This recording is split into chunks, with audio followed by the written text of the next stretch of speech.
কোথায় আছেন, আজকে কোথায় আছেন? ওই বাঁশবাগানে তাকায় দেখেন,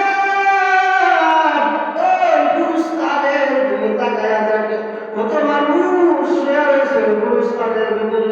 আজকে তো তারা দুনিয়াতে নাই, আজকে তারা তো চলে গেছে।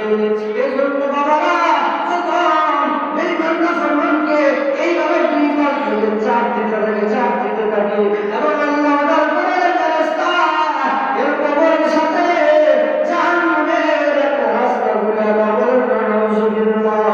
তখন তার কবরের দিকে জাহান্নামের একটা রাস্তা করে দেওয়া হয়। বেঈমান নাফরমান গুলো কবরের মধ্যে কষ্টে থাকে। আল্লাহ তাআলা চাইলে 70 থেকে 99টা সাপ, আরে ফেরেশতারা 70 থেকে 99টা সাপ তার কবরের মধ্যে দেওয়া হয়। তার কবরের মধ্যে 70 থেকে 99টা সাপ দংশন করতে থাকে। এমনভাবে যখন হাসরের মাঠ কায়েম হয়ে যায়, হাসরের ময়দান যখন কায়েম হয়ে যায়, আল্লাহ তাআলা কবরের মুনকার দেয়, আল্লাহ তাআলা আওয়াজ লিমানিল মুলকুল ইয়াউম। আল্লাহ তাআলা বলেন হে ফেরেশতারা আজকে তাকায় দেখো, আয় বান্দারা আজকে রাজত্ব কার, লিমানিল মুলকুল ইয়াউম। আল্লাহ আমাদের গর্জনের আওয়াজে হাসরের ময়দানটা থরথর করে কেঁপে উঠবে।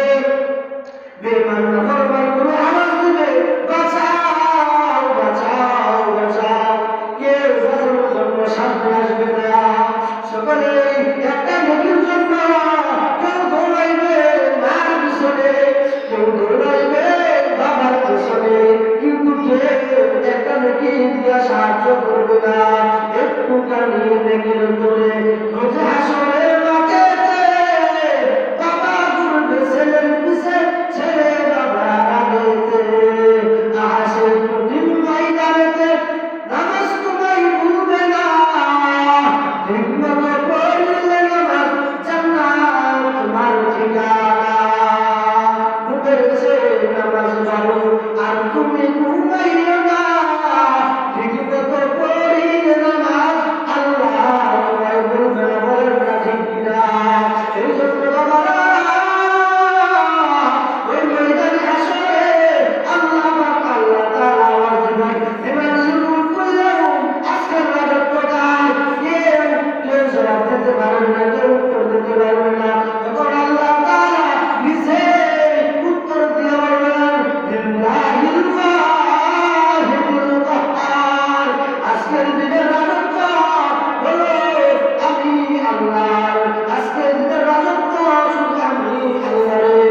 এজন্য বাবারা জীবনে কত গুনাহ করেছি, আল্লাহ তাআলা বলেন এরে বান্দা তুই জীবনে কত গুনাহ করেছো, আমার রহমত থেকে বইলা সইস না। কারণ আমি আল্লাহ বড় রহমান, আমি আল্লাহ বড় রহিম। আমার মতো বড় দয়াময় কেউ নাই, আমার মতো বড় রহমান কেউ নাই।